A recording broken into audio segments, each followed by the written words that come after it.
এক বাদশাহ ছিলেন প্রতাপশালী, নাম ছিলেন ইয়াজিদ বিন মুহাল্লাব। মুসলিম বাদশাহ, মালিক ইবনে দিনার রহমতুল্লাহ আলাইহির জমানায় বড় আল্লাহওয়ালা ছিলেন। মালিক ইবনে দিনার ওলামারা চিনে, তো উনি ওনার দিকে একটু বাঁকা চোখে দেখছিলেন, বাঁকা চোখে। তো বাদশাহ ডাইকা জিজ্ঞাসা করছে, তুমি তো আমার রাজত্বেই থাকো, তুমি কি আমাকে চিনো না? বলছে অবশ্যই চিনি। বলছে তাহলে বাঁকা চোখে কেন দেখলা? তো বলল, শোনো, আমি তোমাকে তোমার চেয়ে বেশি চিনি। তো সে একটু আশ্চর্য বোধ করলো, আরে আমার চেয়ে আমি আমাকে যতটুক না চিনি, এই লোকটা আমার চেয়ে আমাকে বেশি কি করে চিনে? বলছে বলো। কেন আগের যুগের বাদশারা প্রতাপশালী ছিল, কিন্তু বেয়াদব ছিল না। কি ছিল না? বেয়াদব ছিল না। রাগ হয় না, পায়ে হাত রাখি। আজকাল তো মানুষ একটু ক্ষমতা পাইলে শুধু প্রতাপশালী হয় না, বেয়াদব হয়, আদব কায়দা হারায় ফেলে। ঠিক না? আদব কায়দা, কথা বলারও ঢং জানে না। তো বাদশাহ জিজ্ঞেস করলো, তুমি আমাকে আমার চেয়ে বেশি কিভাবে চিনো?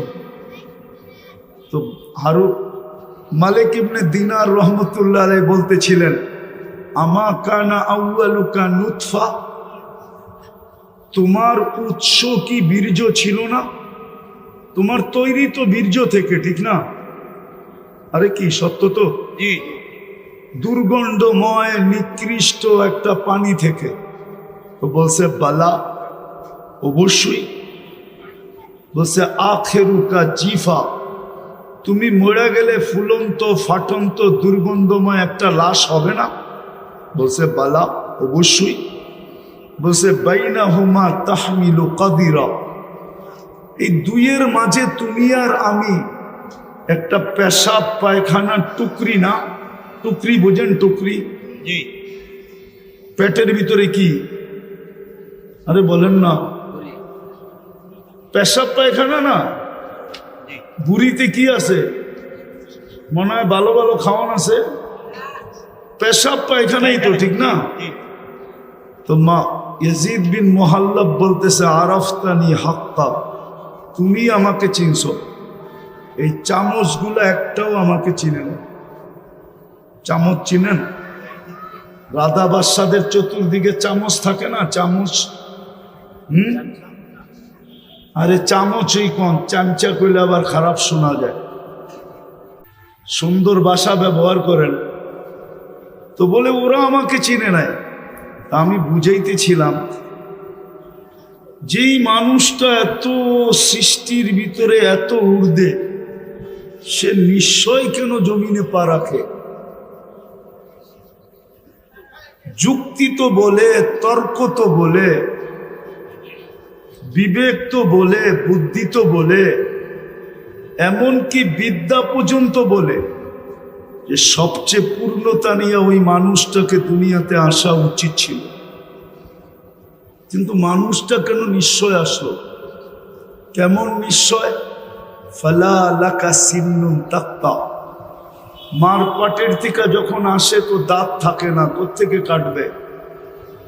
ওয়ালা লাকা লিসানুন তানতিক, জিহ্বা থাকে কিন্তু বাক শক্তি থাকে না। ওয়ালা লাকা উযুনুন তাসমা, কান থাকে কিন্তু শ্রবণ শক্তির কার্যকারিতা থাকে না। ওয়ালা লাকা আইনুন তানদুর, চক্ষু থাকে কিন্তু দৃষ্টিশক্তির কার্যকারিতা থাকে না। ওয়ালা লাকা আকলুন তুমাইয়িজ, মগজ থাকে কিন্তু ভালো মন্দ বুঝার ক্ষমতা থাকে না। ওয়ালা লাকা কলবুন তাতাফাক্কার, দিল থাকে কিন্তু চিন্তা কি জিনিস সে জানে না। ওয়ালা লাকা ইয়াদুন তাফতিশ, হাত থাকে কিন্তু কর্ম তো দূরের কথা, ধরারই ক্ষমতা থাকে না। ওয়ালা লাকা রিজলুন তামশি, পাও থাকে কিন্তু চলার ক্ষমতা থাকে না। কুনতা সগীরা, বড় ছোট থাকে, বড় ছোট। আফসোস তো এইখানেই হয়, যুবক যৌবন পেয়ে আল্লাহকে ভুলা যায়। ভাবেই না যে মাত্র 5-6 পাউন্ডের ছিল, ঊর্ধ্বে 7 পাউন্ড, ঊর্ধ্বে 10 পাউন্ড। 10 পাউন্ডের উপরে বাচ্চা হয় না। আর 10 পাউন্ড যেই বাচ্চা, সে নর্মালও জন্ম নেয় না, তাকে সিজার করতে হয়। কেননা 10 পাউন্ডের বাচ্চা নর্মাল আসতে পারে না, তাকে সিজার করা ব্যতীত আনা যায় না। তাহলে 10 পাউন্ড। কিন্তু যুবক তো ভাবে না যে আমি একদিন 10 পাউন্ড ছিলাম। আল্লাহ তো এটাই বলে, আমা কুনতা সগীরা,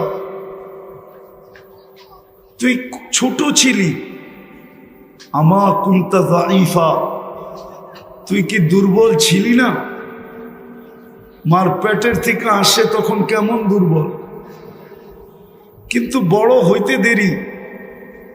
অতীত বলতে তো দেরি করে না যে অতীতে আমি ছিলাম কি।